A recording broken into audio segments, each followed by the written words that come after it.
Hai, batik. Kita sudah tahu semua bagaimana batik itu menjadi sebuah seni yang luar biasa bagi bangsa Indonesia. Dan batik menjadi sebuah seni yang telah mendunia. Begitu banyak batik yang sudah kita kenal di Indonesia ini. Bukan hanya sekedar Pulau Jawa, tetapi ternyata di pulau-pulau lain pun batik juga ada. Dan hari ini kita akan coba melihat langsung bagaimana sebuah metode batik yang mungkin Anda belum pernah dengar atau bisa jadi Anda belum pernah melihat. Dan hari ini kita akan melihat bagaimana sebuah seni batik dengan sebuah metode terbaru dengan menggunakan daun-daun yang disebut dengan ekoprint. Nah, di sana kawan saya ada seseorang yang bernama Bu Santi yang sudah memulai sebuah seni batik dengan ekoprint. Apa sih ekoprint? Bagaimana cara pembuatannya dan bagaimana bahan-bahannya? Kita akan melihat di tempat workshopnya Bu Santi di Kota Bogor, yaitu Kota Kujang. Ya, kita akan lihat bagaimana ekoprint itu dibuat yang katanya menggunakan daun-daunan. Ya, kita sama-sama lihat. Yuk kita jalan ke lokasinya.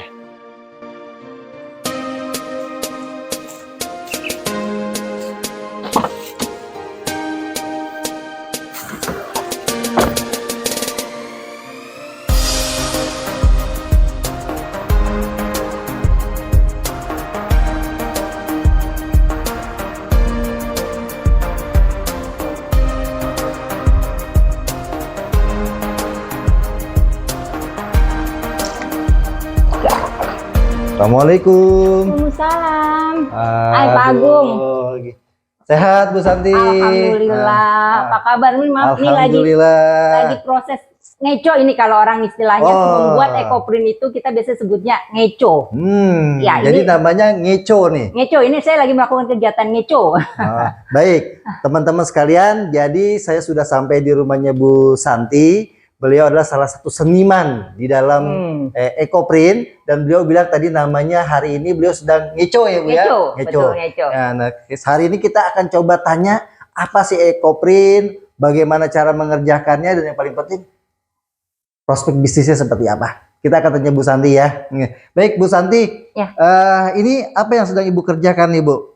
Ini saya sedang dalam tahapan proses mordan. Oke. Mordan itu artinya memberikan zat kepada kulit. Kulit direndam pada zat untuk membuat mereka lebih kuat, nanti ada transferan warna dari daun-daun itu. Oh, jadi ini bahan medianya tuh kulit ya? Kulit. Saya pakai kulit. Sebenarnya bisa dengan kain kanvas, kemudian kain katun. Baik. Kemudian dari sutra.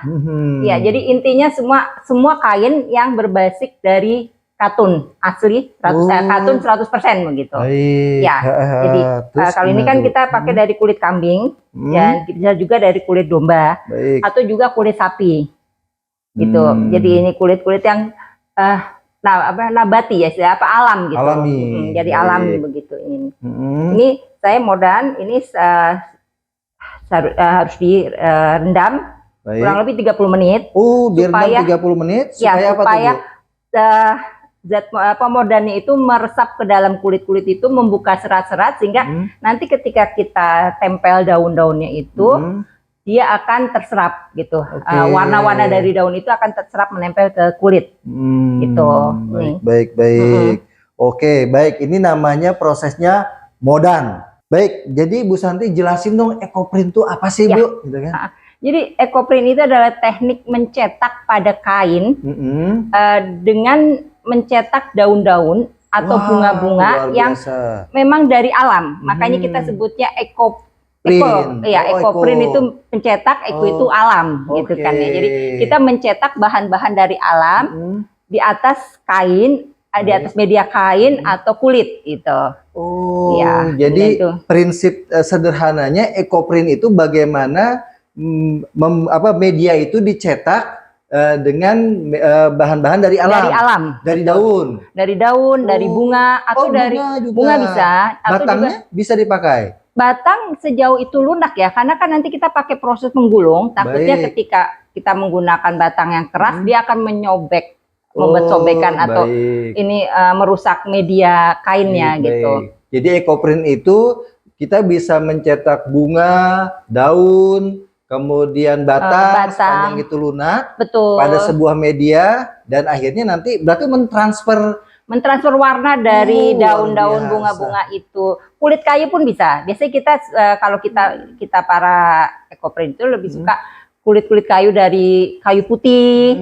Itu dia karena warnanya tuh benar-benar indah, benar-benar cantik, menempel tercetak di kain itu. Berarti gitu. Kalau ekoprint itu bisa juga buat seperti baju batik, bisa ya? Nanti karena kita membuatnya di atas kain, itu otomatis kain itu kita bisa buat menjadi baju. Kemudian kalau di atas kanvas kita bisa buat jadi tas, atau pouch, atau goodie bag, semacam itu.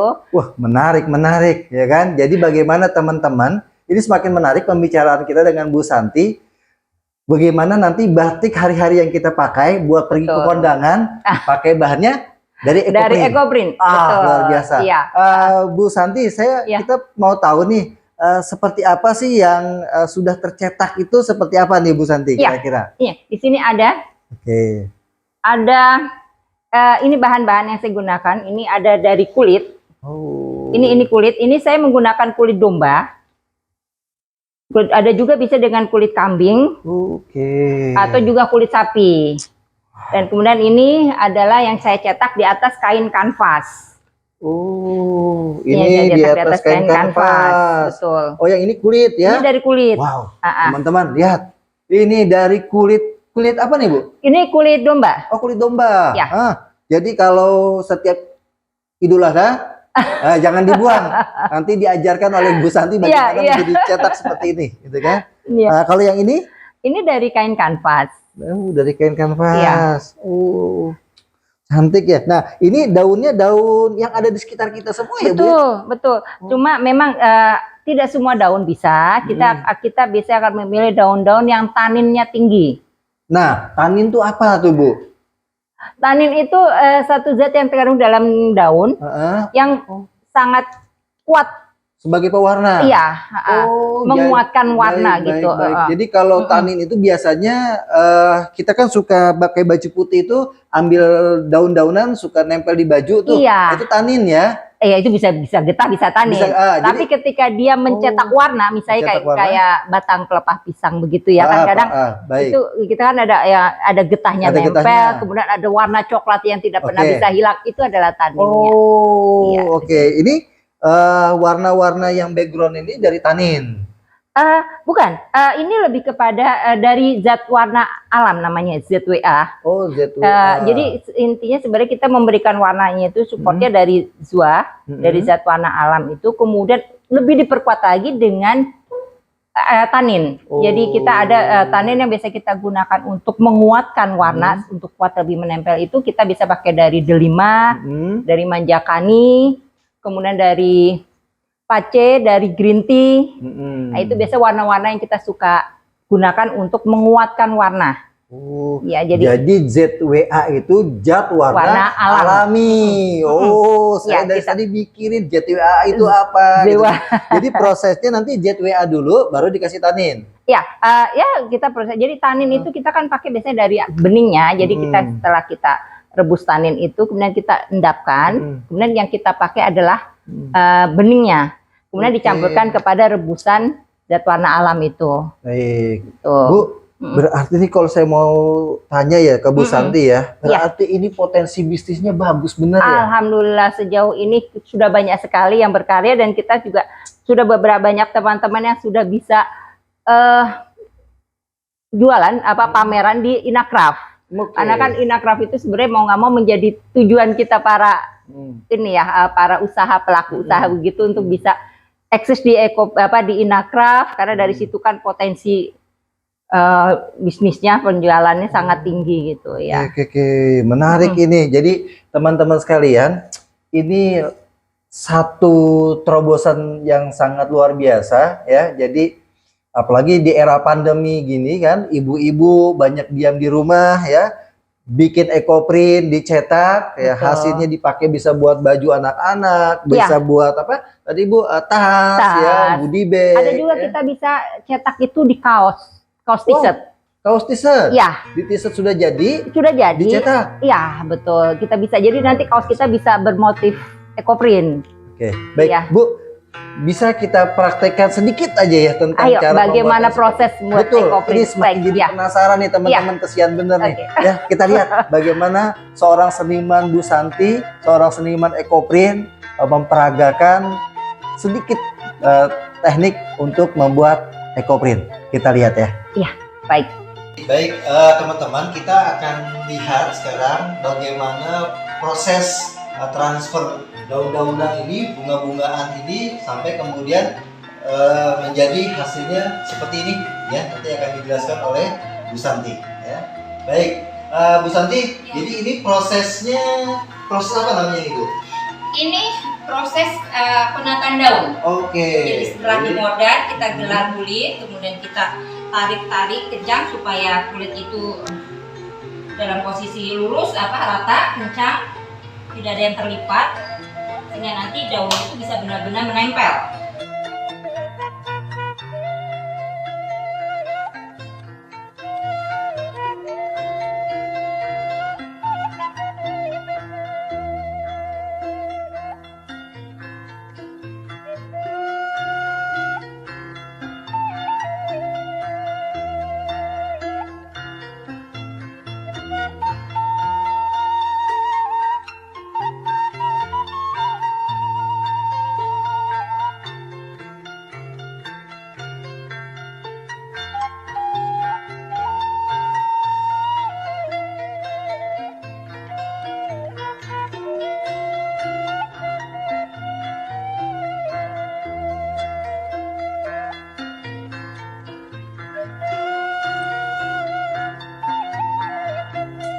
Apa nih Bu?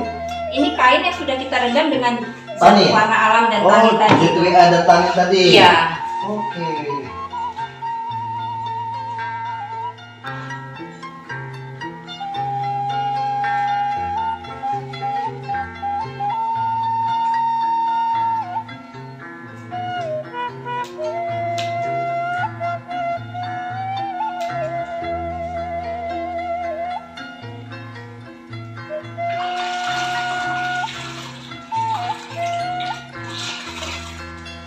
Bu Santi, untuk blanketnya ini bisa dipakai berulang-ulang atau hanya sekali saja? Bisa dipakai berulang-ulang. Ini seharusnya blanketnya satu untuk menutupi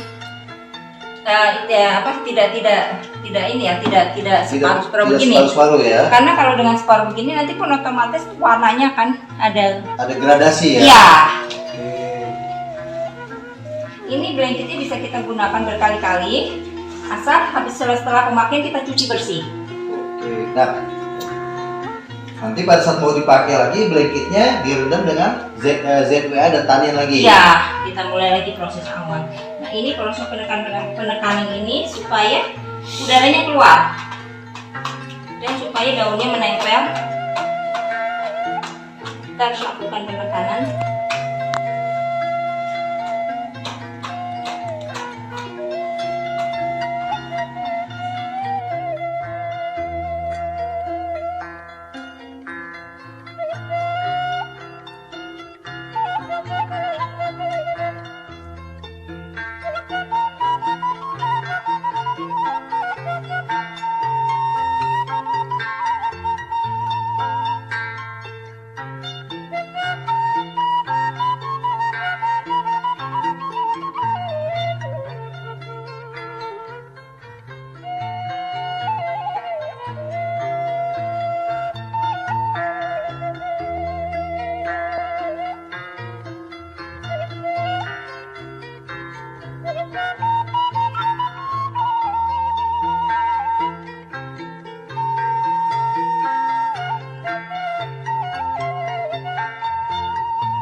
Jadi ini proses perebusan ya. Ya. Proses perebusan. Nah, ini kayu ini buat apa? Buat ini tatakannya ya? Iya, supaya buat tidak kena langsung ke ini ke api. Jadi nanti buat menahan kulit tidak langsung kena ke dinding plakat sehingga tidak terlalu cepat gosong. Baik, teman-teman semua, sahabat. Jadi ini prosesnya sudah mulai proses perebusan. Perebusan. Iya. Proses perebusannya 2 jam. 2 jam, kurang lebih 2 jam. 2 jam dengan suhu dijaga 70 derajat. Iya. Oke, nah setelah selesai perebusan ini gimana lagi nih ceritanya nih Bu Santi? Nanti kalau sudah 2 jam, sudah mencapai dengan terjaga suhunya itu, kemudian kita dinginkan. Oke, kita keluarkan dari air, kita dinginkan kurang lebih ya sampai dengan dingin lah, sampai dengan hangat, baru kita bongkar. Kita bongkar tadi. Dibongkar lagi ya seperti tadi. Kemudian kulitnya kita angin-anginkan. Diangin-anginkannya selama berapa lama tuh? Sampai kering. Sampai kering ya. Sambil setelah nanti kering itu kita coating. Oh. Coating itu untuk memberi efek mengkilat dan juga untuk menjaga supaya jadi tidak keringnya. Tidak meletek mungkin seperti itu ya. Berarti proses dari pembuatan sampai jadi itu berapa lama tuh kira-kira Bu? Berapa hari? Oh, sampai dengan itu kalau untuk kulit bisa cepet ya Pak Agung, karena ini 2 hari pun udah bisa. Oh, 2 hari sudah selesai. Iya, karena kan ini kita butuh untuk angin-anginkan itu 24 jam paling nggak gitu ya, sambil ada proses coating sudah siap. Untuk kulit. Ya. Kalau untuk bahan seperti kanvas itu berapa lama? Untuk bahan itu dari selesai kita pengukusan kita harus angin-anginkan sampai kemudian kering dan kita harus simpan 5-7 hari lah, seminggu begitu. Kemudian baru kita lakukan fiksasi. Fiksasi itu proses untuk menguatkan warna, menguatkan jejak supaya tidak jadi pudar. Gitu. Nah, habis itu setelah di fiksasi, karena fiksasi itu kan basah ya, jadi kita angin-anginkan lagi, kemudian baru proses ekoprintnya udah siap kainnya untuk bisa dijadikan produk baju atau tas, begitu. Sepatu, tas ya. Kita lihat bagaimana hasilnya di dalam. Bagus-bagus banget. Kalau bahasa anak-anak gaul, ciamik banget. Yuk, kita lihat di dalamnya Bu Santi. Mari, ayo.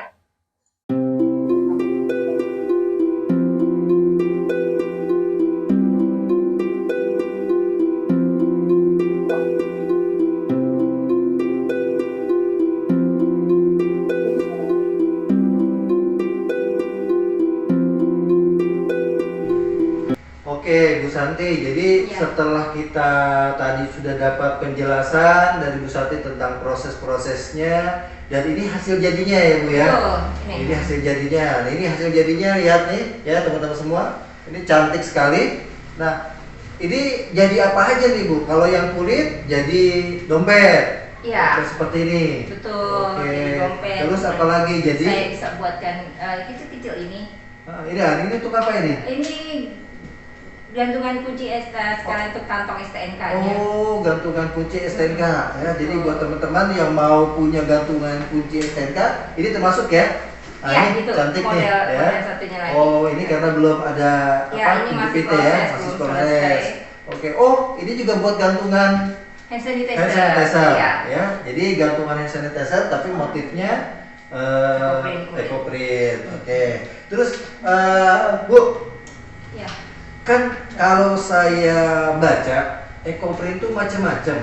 Betul. Tadi kalau saya lihat Bu Santi itu kan bikinnya tuh dipres, digulung. Nah, ada yang dipukul-pukul. Ya, nah, itu gimana sih? Itu apa namanya? Nah, itu namanya ekoprint ponding atau steam ya. Jadi itu kita prosesnya lebih sederhana untuk itu karena kita hanya menyiapkan kain katun pasti itu, kemudian daun-daun ya, karena kalau bunga itu tidak mungkin. Ketika kita pukul pasti dia akan hancur. Jadi kita juga memilih daun-daun yang bertulang, karena supaya jejaknya itu jelas dan tercipta daunnya di kain itu. Jadi kemudian kita tempelkan daun di kain, kemudian kita tutup dengan alas karena supaya ketika kita ketok itu tidak langsung kena ke daun sehingga kemungkinan bisa hancur. Jadi kita biasanya pakai alas plastik. Kemudian kita taruh di atas. Dipukulnya dengan palu. Tapi palu khusus itu dari karet kepalanya. Palu karet kepalanya dari karetnya. Ini udah kita pukul aja, pukul sampai benar-benar daun itu tercetak di kain. Setelah itu nanti tetap digulung? Tidak, kalau coding dari proses itu sudah selesai. Sudah selesai. Iya, Oke. kita Ada fiksasi saja. dikukus atau direbus ada? Kita tidak pakai proses. tidak perlu, kalau ya? coding hanya benar-benar mencetak dengan memukul. Dan itu sudah jadi. Sudah jadi. Paling kita bantu untuk fiksasi ya supaya jadi tetap kuat. Nah, fiksasi itu proses apa tuh kalau fiksasi? Proses penguatan warna. Tetap menggunakan ZWA juga? Ada. Kalau fiksasi itu kita biasa kita gunakan kapur atau tunjung. Karena itu tunjung ada semacam satu semacam batu-batuan gitu ya, tapi tunjung. Dan jadi memang itu dari batu alam. Oke. Dia mempunyai sifat korosi. Jadi seperti karat itu. Baik. Ya, jadi dia kalau misalnya kayak ini jadi hitam gini, ini adalah proses karena dari proses tunjung itu. Itu ya karena dia punya sifat korosi karat. Jadi kalau kita berjumpa dengan seseorang yang tangannya hitam, nah, bisa jadi beliau itu adalah seniman ekoprint ya Bu ya. Oke, jadi ternyata kesimpulannya ekoprint pun bermacam-macam ya Bu ya tekniknya, teknik pengerjaannya ya. Iya. Nah Bu, ini keahlian Bu Santi ini sebenarnya dapat dari mana sih Bu? Dari belajar. Wah, dari belajar. Berapa lama sudah belajar tentang ekoprint? Saya mulai mengenal ekoprint itu tahun 2019, jadi 1 tahun sebelum pandemi. Iya, kebetulan waktu itu di Bogor ada satu komunitas yang dia membuka workshop, kemudian saya tertarik untuk ikut. Saya diajak teman awal mulanya itu, ayo ikut ya, ada satu lagi karya apa gitu ya, ekoprint begitu. Saya tertarik, kemudian saya ikut terlibat workshopnya, dan kemudian habis itu saya berkelanjutan. Artinya karena saya tertarik dengan proses ekoprint ini, kemudian saya mencoba untuk belajar, kemudian banyak mengikuti WSO, karena beberapa kita masuk pandemi, jadi WSO gitu. Ya. Dan tentunya hasilnya sekarang tuh sudah mulai dipasarkan ya Bu ya. Betul. Kemana aja tuh Bu? Kira-kira kalau Bu Santi itu memasarkannya, apakah online atau gimana? Ya, selama ini saya lebih banyak by project. Jadi saya kadang juga dapat untuk membuat souvenir kantor. Kemudian juga kemarin adalah untuk hampers Lebaran, yang terakhir proyek itu kemarin hampers Lebaran dari kantor-kantor kebanyakan dari Jakarta. Gitu. Jadi mungkin dari link saja ya. Jadi kemudian mereka pesan ke saya karena dari link pertemanan itu. Jadi dari pandemi kemudian ikut komunitas, belajar, dan sekarang berlanjut dan tentunya menghasilkan rupiah sudah ya. Alhamdulillah. Dan ini patut dicontoh oleh para ibu ya, para ibu di rumah, remaja, milenial gitu kan. Ya. Kalau kemudian nih teman-teman nanti melihat seperti ini, nanti kalau mereka mau tanya-tanya ke Bu Santi bisa ya Bu ya? Boleh ya, ke Bu Santi ya. Nanti kita sertakan nomor handphone, atau mungkin teman-teman ada yang mau pesan seperti apa, ya kan? Yang mau pesan nanti di akhir video akan ada nomor kontak dari Bu Santi, bisa kontak langsung kepada beliau untuk pemesanan. Baik teman-teman sekalian, ini luar biasa. Kalau terus kita bahas, rasa keponya ini semakin kepo banget gitu kan. Dan hasilnya pun ini luar biasa gitu kan. Ternyata dari tangan seorang Bu Santi ini bisa menghasilkan karya yang luar biasa. Dan tentunya karya-karya ini pun bisa menjadi sumber penghasilan buat kita semua. Dan mudah-mudahan tayangan kita kali ini bisa menginspirasi teman-teman semuanya. Dan itu berarti bahwa tidak selalu kita harus jadi orang gajian ya Bu Santi. Betul. Bu Santi, ada nasihat nggak sih buat teman-teman, buat closing statement kita pertemuan hari ini, buat teman-teman yang melihat ini saat mereka hari ini tidak punya pekerjaan, saat hari ini mereka butuh tambahan gitu kan? Apa nih saran dari Bu Santi buat teman-teman yang menyaksikan? Iya, yang pasti kita harus tahu bahwa kita tuh punya minat apa, kemudian kita optimalkan minat kita itu untuk menjadi sebuah dari hobi, kemudian bisa menjadi sebuah pekerjaan yang menghasilkan gitu.